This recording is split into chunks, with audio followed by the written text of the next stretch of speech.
uma das dúvidas que eu mais recebo dos meus alunos do curso é que quando eles vão começar a trabalhar profissionalmente com motion design, eles nunca sabem exatamente em qual FPS eles têm que fazer os projetos deles. Isso, para muita gente, pode parecer uma dúvida boba, mas ela é uma escolha que pode causar grandes problemas quando a gente está falando do mercado profissional, e eu vou te explicar por quê. Antes de eu começar, já deixa o like, se inscreve no canal se você ainda não for inscrito e deixa nos comentários o que você quer saber aí sobre o mundo do design que vão te ajudar tanto no seu aprendizado quanto no seu trabalho profissional. E antes de eu falar qual FPS você vai criar sua composição lá no After Effects para começar a trabalhar, deixa eu explicar um pouquinho sobre o que é o After Effects para dar um pouquinho de embasamento sobre o que eu vou falar. O FPS é o Frames per Second, ou quadros por segundo. O que significa isso? Significa que todo vídeo que a gente está vendo, inclusive esse vídeo que você está vendo aqui, é uma sequência de imagens. O FPS calcula exatamente quantas imagens aparecem por segundo de vídeo que você está vendo. Então, o filme que você assiste no cinema, o filme que você assiste na televisão, esse vídeo que você está assistindo, a animação que você está assistindo, seja no cinema, seja na televisão, qualquer lugar que seja, tudo que é audiovisual é por FPS. O FPS define o que você está vendo. Então, uma sequência de imagens ao longo dos segundos. Dando um exemplo do que eu estou falando. Este vídeo aqui está sendo gravado por esta câmera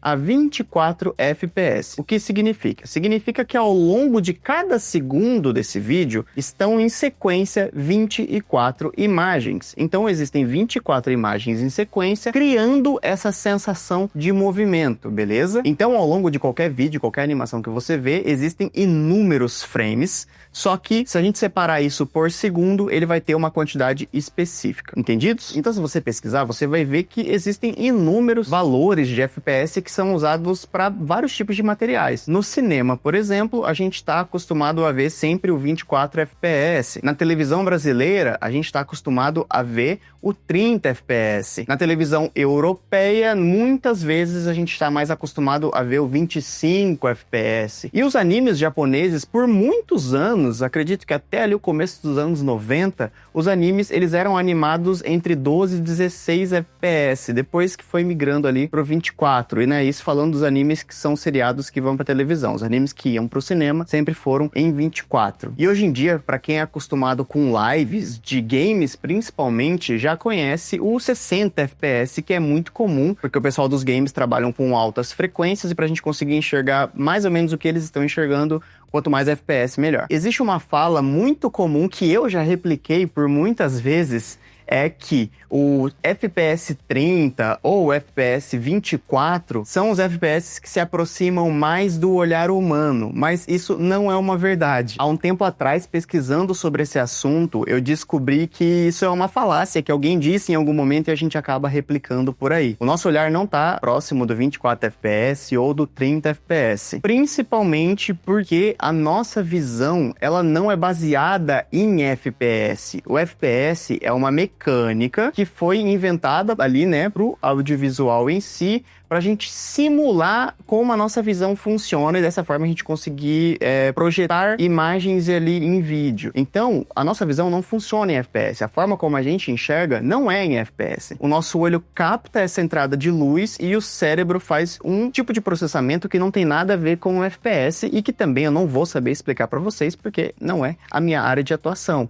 Mas a forma como a gente enxerga não tem nada a ver com o FPS. E mais do que isso, as pessoas enxergam de formas diferentes o que a gente chama de tempo de resposta. Algumas pessoas conseguem absorver mais informações visuais em menos tempo do que outras, Isso influencia em reflexo, em tempo de resposta para fazer qualquer tipo de coisa assim relacionada à visão. Mas então você pode estar se perguntando por que o cinema usa 24, a televisão brasileira usa o 30, a televisão europeia usa o 25. Tem algumas explicações para isso. O fato do cinema usar 24 FPS não tem nada a ver com a sensação que eles querem te passar, talvez de uma parada um pouco mais fictícia e tudo mais. Não tem nada a ver com isso, tá? O cinema usa 24 FPS por uma simples questão econômica. Lá atrás, quando o advento do cinema começa a surgir ali no começo do século XX, foi percebido que 24 FPS era a forma mais barata de conseguir se fazer um filme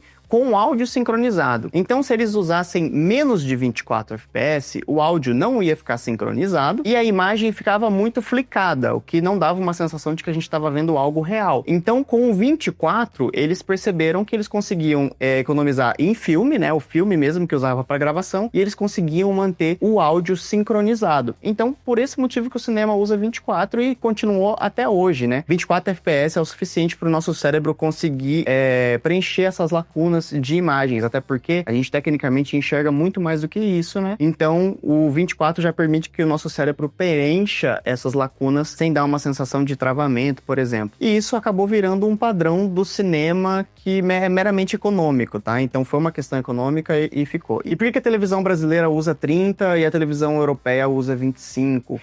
Tem a ver com a frequência energética dessas televisões. Então, na Europa, as televisões, quando começou, né, a ter o conteúdo audiovisual, na Europa a frequência das televisões era de 50 Hz e da televisão brasileira era de 60 Hz. Então, a metade, né, então fica 25 lá, fica 30 aqui, que é o tanto que funciona por causa da frequência, não fica flicado. Eu não sei exatamente a explicação, mas tem a ver com a questão energética das televisões. E aí, querendo ou não, o 30 FPS, ele dá mais imagens pra gente. Então, o nosso cérebro preenche menos a lacuna, dando uma sensação de ser algo mais real do que o 24, tá? Então, é por isso que a gente tem essa sensação. E uma coisa muito interessante em relação ao cinema, por exemplo, fixar tanto o 24 na nossa cabeça, que quando a gente tenta usar FPS mais altos, ele já tira essa sensação de ficção pra gente, né? Eu lembro quando eu assisti o primeiro filme do Hobbit, que rodou em 48 FPS, e ele dava uma sensação de que tava muito acelerado. Mas ele não tava acelerado. Era o meu cérebro, né? O cérebro de várias pessoas, recebendo muita informação e parecendo que aquilo não era algo muito real e não tão fictício, e as coisas não estavam funcionando tão bem, né? Essa sensação de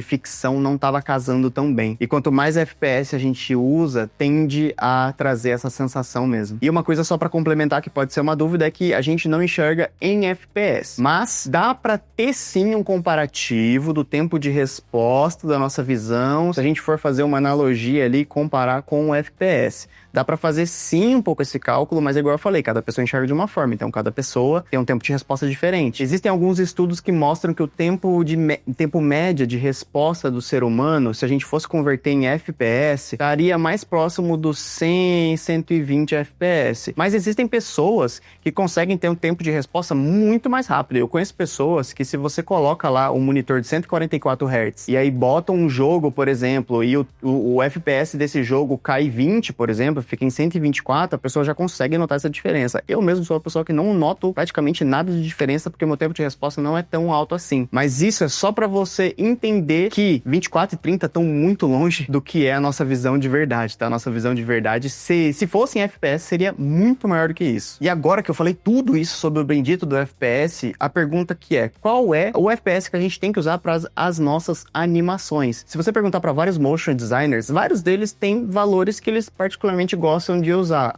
Tem gente que gosta de 24, eu particularmente gosto de animar em 30 FPS, mas tem uma explicação muito específica. Quando eu comecei a trabalhar como motion designer, eu trabalhava produzindo materiais principalmente para televisão. E a televisão pede que sejam materiais em 30, então eu acostumei fazer animações ali em 30, e por esse motivo até hoje eu gosto muito de animar em 30. Só que nem sempre eu faço isso. E por quê? Exatamente pelo motivo que eu vou dizer qual é o FPS ideal que a gente vai usar. O segredo tá em onde o nosso material vai ser veiculado. Qual é o bendito do frame rate, do FPS que a gente tem que fazer na composição? O valor que for pedido no nosso material final. Então, se você for fazer um material que vai para televisão, ele tem que ser em 30 FPS. Se você for fazer um material que vai para o cinema, ele tem que ser em 24 FPS. Se ele for para a internet, tem que ser no formato que for o ideal para o seu vídeo. Então, esse vídeo aqui está em 24. Então, qualquer animação que eu vá fazer para esse vídeo, eu tenho que fazer ela com o formato final de 24, para que ele possa encaixar, porque o formato final vai ser 24. Então, eu acho que o segredo de tudo isso é exatamente você prestar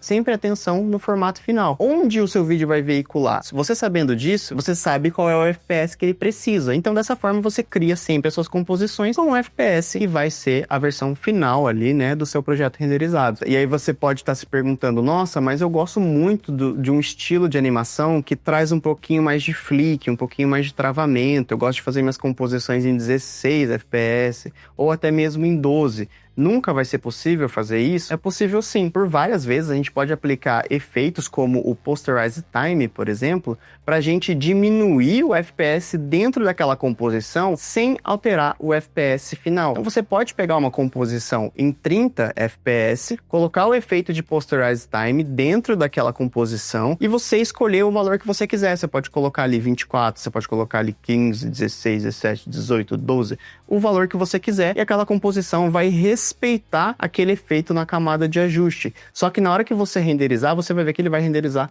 com 30 FPS. Então, assim, o mais importante é a sua composição precisa estar no valor da onde a mídia final vai ser rodada. Porém, o valor que você vai trabalhar dentro, você pode usar do poder desse efeito do Posterize Time para trabalhar visualmente com um efeito que você quer melhor. Existem inúmeros materiais que foram para televisão que eu desenvolvi, que eu queria que ele tivesse um aspecto de ali de 15, de 16 FPS. A composição estava em 30, eu usava o Posterize Time para dar essa sensação de 15, de 16 FPS e pronto, problema resolvido. Eu consegui o resultado que eu queria, ele era exportado sempre no formato que a televisão pedia e estava tudo certo. E é isso que você vai fazer daqui para frente. Então, sempre saiba onde esse material final vai ser veiculado para que você desenvolva uma animação com o FPS correto. E aí, dentro dessa composição, você vai escolher o FPS que você quer o efeito visual usando ali o Posterize Time. Eu lembro que no passado eu fiz uma animação que era para um telão de um evento e o pessoal pediu que essa animação tivesse em 60 FPS. Cara, 60 FPS é muita coisa, assim. Eu não gostava